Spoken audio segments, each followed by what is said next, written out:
இடிக்கப்பட்டு பித்தளை வித்தியாசமான பார்ப்பதற்கு இந்தியாவிலே இருந்து எல்லோரும் வாழ்ந்தோம். இலங்கையில் முதலாக கந்த புராணம் பாடப்பட்ட ஆலயம், அதுபோல போர்த்துகீசர் காலத்தில் இடிக்கப்பட்டு பிரித்தானியர் ஆட்சி காலத்தில் 1838ஆம் ஆண்டு பிரதிஷ்டை செய்யப்பட்ட ஒரு ஆலயம், மிக பழமையான ஒரு ஆலயம். ஆறுமுக நாவலர் இந்த ஆலயத்துக்கு வந்து வணங்கி இருக்கிறாரு. அவர் போன வீதிதான் நாவலர் வீதி என்று இன்றைக்கு வரைக்கும் யாழ்ப்பாணத்தில் அழைக்கப்படுகிறது. அப்படியான ஒரு வரலாற்று சிறப்புமிக்க இந்த ஆலயத்தில் இன்றைய தினம் தேர் திருவிழா எப்படி இடம்பெற்றது என்கின்றதுதான் இந்த ஒரு காணொளி. அதுபோல இலங்கையினுடைய உயரமான நந்தி சிலையும், கருங்கல்லினாலான நந்தி சிலையும் இங்கே தான் இருக்கிறது. அனைத்து விடயங்களையும் இந்த காணொளியில் பார்க்க போகின்றோம். விதுடட் யூடியூப் சேனலை முதன்முறையாக பார்க்குறீங்கன்னு சொன்னால் மறக்காம சப்ஸ்கிரைப் பண்ணிட்டு இந்த காணொலியை பாருங்க. நீங்கள் பார்ப்பது தான் இலங்கையினுடைய உயரமான கருங்கலினாலான நந்தி சிலை இந்த ஆலயத்திலே இருக்கிறது. இது வந்து பிரதிஷ்டை செய்யப்படும் போது நானும் வந்து காணொளி எடுத்திருக்கிறேன். மிக பிரம்மாண்டமான அந்த நந்தி சிலையை தான் நாங்கள் பார்த்து கொண்டிருக்கின்றோம். நேரடியாக வந்து பாருங்கள், பார்ப்பதற்கு அப்படி இருக்கும். ஒரு கல்லினாலே செதுக்கப்பட்ட அந்த நந்தி சிலை வந்து இதுதான். இப்படி பல வரலாறுகள் இந்த ஆலயத்தில் இருக்கு. பல விடயங்களை கேட்டுக்கொண்டு இந்த ஆலயத்தினுடைய தேர் திருவிழாவை நாங்கள் பார்க்க போகின்றோம். ஆலயத்துக்குள்ளே இப்பொழுது வசந்த மண்டப பூஜைகள் இடம்பெற்றுக் கொண்டிருக்கிறது.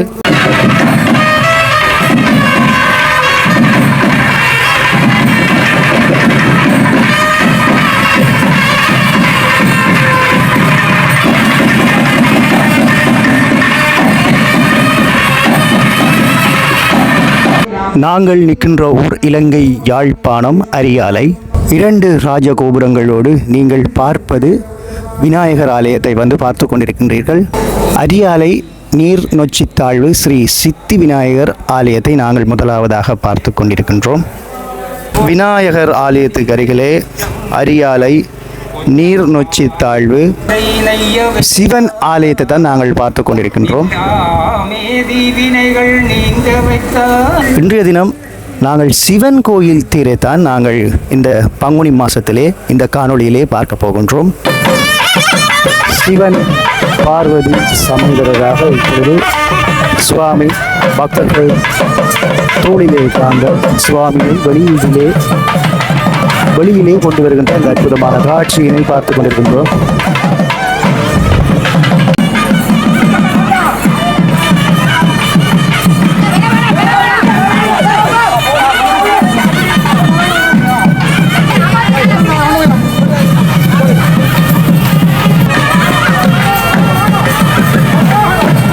இலங்கையிலே இருக்கின்ற பழைய புராண கோவில்களில் அரியாலை ஸ்ரீ சித்தி விநாயகர் ஆலயமும் ஒன்று.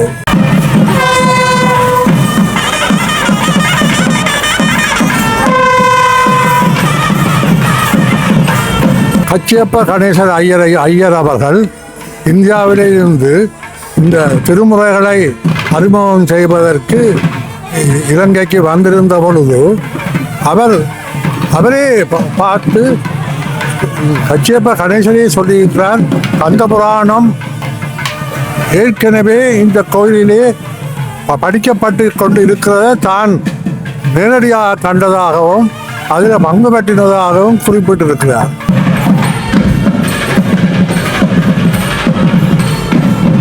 ஆகவே கந்த புராண கலாச்சாரத்துடன் வாழ்கின்ற அரியாலை மக்கள் வாழ்கின்ற இந்த அரியாலை பெரும்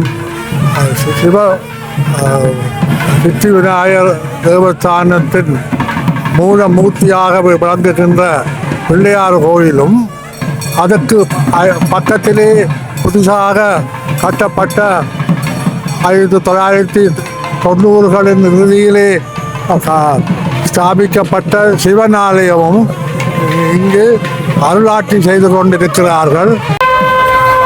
இப்பொழுது சுவாமி தேரிலே இருக்கின்ற அந்த அற்புதமான காட்சியினை நாங்கள் பார்த்து கொண்டிருக்கின்றோம்.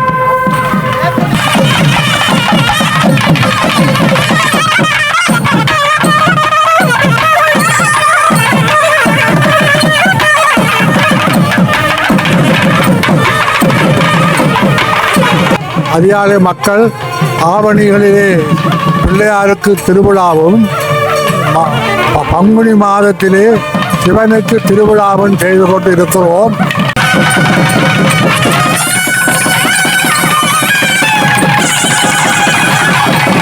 இன்றைக்கு 10வது திருநாள் தேர் திருவிழா. தேர் திருவிழாவை நாங்கள் கண்டு சிறப்பித்துக் கொண்டிருக்கிறோம். தேரிலே ஏறியதுக்கு பிறகு சிவனாரும் பார்வதியும் பக்தர்களுக்கு அந்த பரவச காட்சியை வழங்கி கொண்டிருக்கின்றார்கள். அதற்கு பிறகு அங்கே பஞ்சாராத்தி காட்டியதற்கு பிறகு தேங்காய்கள் இங்கே தேருக்கு முன்னாலே உடைக்கப்படுகிறது. இப்பொழுது வடக்கயிறு பக்தர்களுக்கு வழங்கப்பட இருக்கிறது.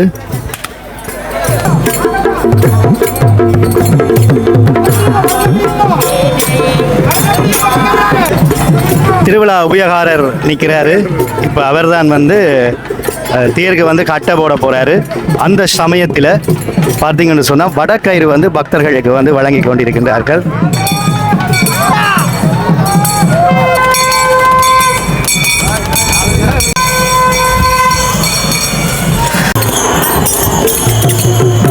இரண்டாயிரத்தி 26ஆம் ஆண்டு அங்கே சிவனாருடைய தேர் இன்றைய தினம் மெதுவாக பக்தர்கள் வடம் பிடிக்க நகர்கின்ற அந்த அற்புத காட்சியினை பார்த்து கொண்டிருக்கின்றோம். தேர் மெதுவாக நகர்ந்து இப்பொழுது விநாயகருடைய அந்த கோபுரத்துக்கு முன்னாலே வருகின்ற அந்த அற்புதமான காட்சியினை பார்த்து கொண்டிருக்கின்றோம்.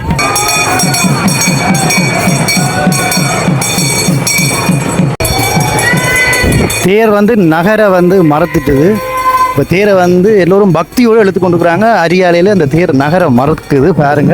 ஆனால் இப்போ மெதுவாக நகருது.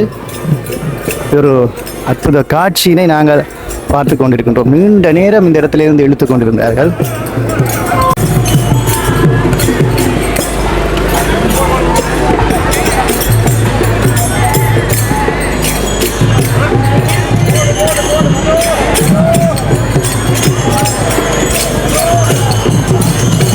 கனடாவில் இருந்து வந்த திரு லங்கேஷ் அவர்களுடைய தகப்பனார் தான் இந்த தேரை வந்து செய்தவர். இந்த தேர் தொடர்பான வரலாறுகள் என்ன, இந்த தேர் சிற்பங்கள், இந்த தேர் எப்படி செய்யப்பட்டிருக்கிறது, கூரை வேலைப்பாடுகள் எப்படி இருக்கும், சிற்ப வேலைப்பாடுகள் எப்படி இருக்கும் என்று சொல்லி தேரை பார்த்து கொண்டு அந்த வரலாறை நாங்கள் திரு லங்கேஷ் அவர்களிடம் வந்து கேட்க போகின்றோம். தேரினுடைய சிற்பங்களை நாங்கள் பார்த்து கொண்டிருக்கின்றோம். முன்னாலே 3 வண்ணமயமான குதிரை சிற்பங்கள் பாருங்கள். அதுபோல அடிப்பகுதியை பாருங்கள். அடிப்பகுதி முழுவதுமாக செதுக்கல்களால், அலங்கார செதுக்கல்களால் வந்து இந்த தேர் வந்து அழகாக செதுக்கப்பட்டுள்ளது. அது மட்டுமன்றி இந்த தேர் பாருங்கள் நிர்மாணிப்பு விஸ்வபிரம்மஸ்ரீ வல்லிபுர தர்மலிங்கம் குழுவினர் அரியாலை 3ஆம் தேதி 4ஆம் மாதம் 1998ஆம் ஆண்டு இந்த தேர் வந்து இந்த பிரம்மாண்டமான இந்த அழகிய தேர் வந்து செய்யப்பட்டிருக்கிறது.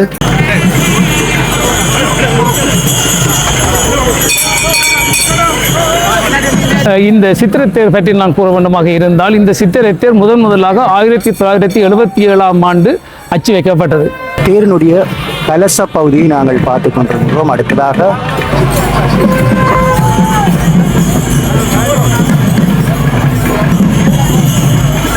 77ஆம் ஆண்டு என்றால் நீங்கள் பார்த்தீங்கன்னா எவ்வளோ எத்தனை வருஷம் கழிச்சு, கிட்டத்தட்ட 50-55 வருடங்களுக்கு முன்னதாக ஆரம்பிக்கப்பட்ட சித்திரத்தேர் பின்னர் 81ஆம் ஆண்டு, 83ஆம் ஆண்டு, 84ஆம் ஆண்டு, 85ஆம் ஆண்டு போராட்டங்கள் அந்த ஒவ்வொரு அந்த செய்கின்ற அந்த முயற்சியையும் பின்னோக்கி செய்ய வைத்தது.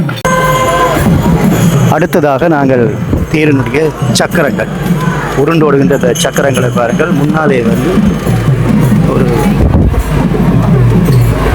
பித்தளை நினைக்கிறேன், பித்தளையிலே அலங்காரங்கள் அங்கே போடப்பட்டிருக்கிறது. அதோட வண்ணமயமான மஞ்சள் நிறங்கள் அங்கே வழங்கப்பட்டிருக்கிறது. அதுலேயும் அலங்காரங்கள் தான். அதுபோல் ஒரு சிற்பங்களும், அதாவது நீங்கள் பார்க்கின்ற சிற்பங்களை பாருங்கள், ஒரு அலங்காரங்களும் தத்துருவமாக வழங்கி இருக்கின்றார்கள். மேலே குதிரை சிற்பங்கள், இது குதிரை வரி என சொல்லுவார்கள். அங்கே ஜாழி உருவங்கள், அனைத்து உருவங்களையும் இந்த சிற்பம் செய்தவர்கள் தத்துருவமாக கொண்டு வந்திருக்கின்றார்கள். எல்லாவற்றுக்கும் மேலாக 95ஆம் ஆண்டு இடப்பெயர்வு ஏற்பட்ட பொழுது கிட்டத்தட்ட 100க்கு 50% முடிக்கப்பட்ட அந்த அடித்தளத்தை எனது தகப்பனார் நான் வந்து இடம்பெயர பெற மாட்டேன் என்று கூறியிருந்தார்கள். ஆனால் இருப்பினும் அவர்கள் பல்லை கடித்துக் கொண்டு அவர்கள் ஒன்றும் நடக்காது என்று அவருக்கு வந்து உந்து சக்தி கொடுத்தவர்கள் அப்பொழுது அரசாங்க அதிபராக இருந்த டிஎல் பத்மநாதன் அவர்கள் எனது தகப்பனார் தர்மலிங்கம் ஆச்சாரியார் அவர்களுடன் மிகவும் நெருக்கமாக பழகுவார்கள். அவர்கள் தர்மலிங்கம் ஆச்சாரியருக்கு ஒரு உறுதிமொழி வழங்கினார்கள். நீங்கள் தாராளமாக நீங்கள் இடப்பெயர்வில் நீங்கள் கட்டாயமாக இந்த இடத்தை விட்டு விலக வேண்டும். அந்த செய்யப்பட்ட அந்த 50% முடிக்கப்பட்ட அந்த அடித்தளத்தை பாதுகாக்கின்ற பொறுப்பு என்னுடையது என்று சொல்லி அந்த பாதுகாப்பு வேலிகளை எல்லாம் போட்டு ஒரு சிறிய மினி இராணுவ முகாம் ஒன்று அங்கு அமைக்கப்பட்டு இராணுவத்தினர் இரவு பகலாக அந்த சித்திரத்தேரையும் பாதுகாத்து அங்கு இருக்கின்ற பிரச்சனைகளையும் பாதுகாத்து வந்தார்கள்.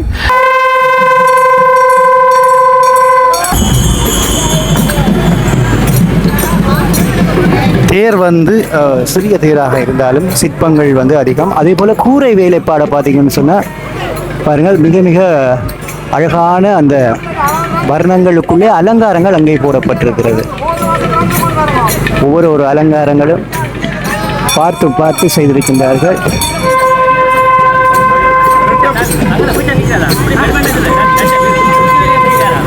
பின்னர் இடப்பெயர்வு எல்லாம் முடிவடைந்து ஒரு வருடம் கழித்து நான் நினைக்கின்றேன் எல்லோரும் திரும்பி வந்த பொழுது டிஎல் பத்மநாதன் அவர்கள் இராணுவ வண்டி ஒன்றின் உதவியுடன் முதலாக சென்றது அரியாலை மாம்பழம் சந்தையில் இருக்கின்ற எங்களுடைய அந்த மிகப்பெரிய தொழிற்சாலைக்கு சென்று அந்த விளாத்தி மரத்துக்கு கீழ் இருந்த அந்த சித்திரத்தேர் பாதுகாப்பாக இருக்கின்றதா என்று அந்த உரபேக்கை திறந்து பார்த்த பொழுது அப்படியே பழி சென்று இன்று இந்த சித்திரத்தேர் எவ்வாறு புது தேராக இருக்கின்றதோ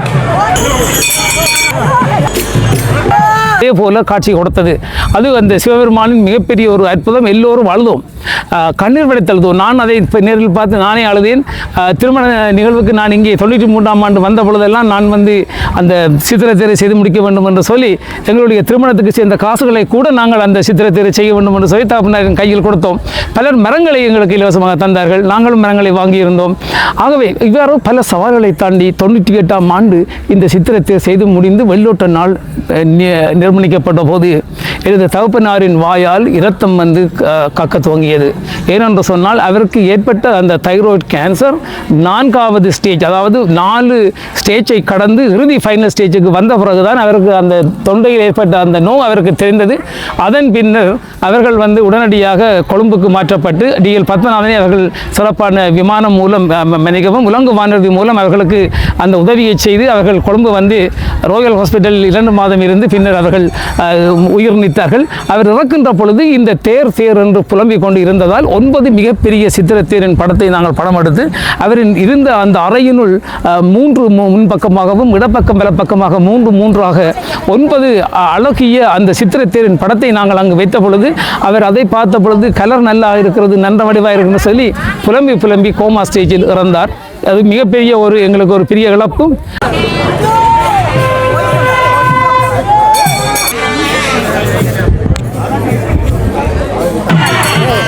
பெண்களும் ஆண்களுமாக பக்தியோடு வடம் பிடித்து தேரை இழுத்துக் கொண்டிருக்கின்றார்கள்.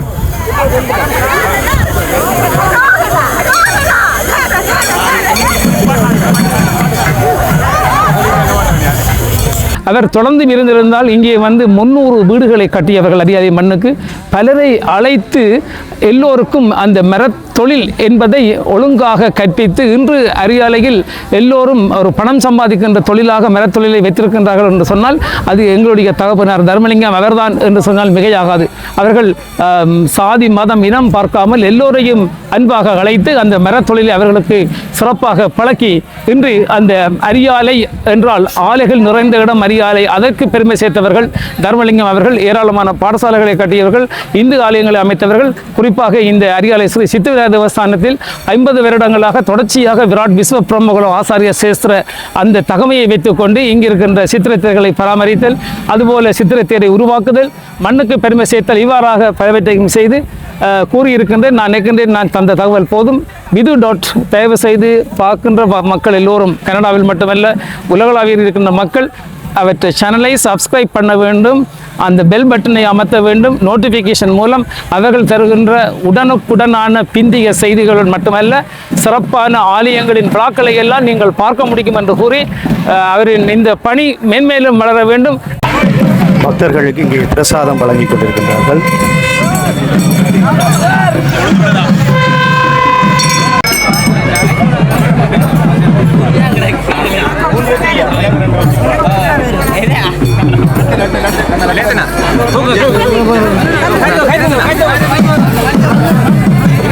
ஆலயங்களிலே வந்து இப்படி பிரசாதங்களை வேண்டி உண்ணும் பொழுது மகிழ்ச்சியாக இருக்கும்.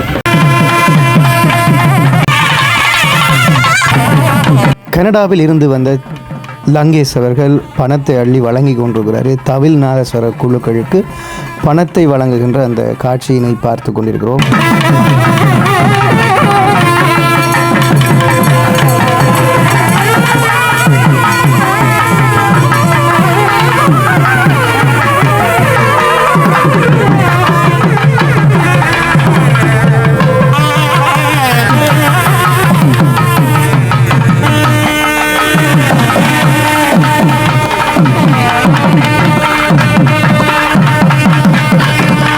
சரியாக எத்தனை மணி டைமை பாரு.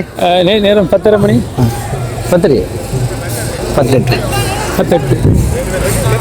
10 மணி 8 நிமிடத்துக்கு தேர் வந்து இருப்பிடத்தை நோக்கி வந்து நிற்கின்றது. உண்மையிலே அருமையான அந்த காட்சிகளையும் தேர் தொடர்பான வரலாறுகளையும் இந்த ஆலயத்தினுடைய பழமையையும் நாங்கள் பார்த்திருந்தோம். ஒரு வரலாற்று சிறப்புமிக்க இந்த ஆலயத்தினுடைய தேர் 2026 இப்படி இடம்பெற்றது என்கின்ற காட்சிகளை பார்த்தோம். அடுத்த காணொலியுடன் உங்களை நான் சந்திக்கும் முறை என்றும் உங்கள் அன்பான வீடுடன் நன்றி உறவுகளே.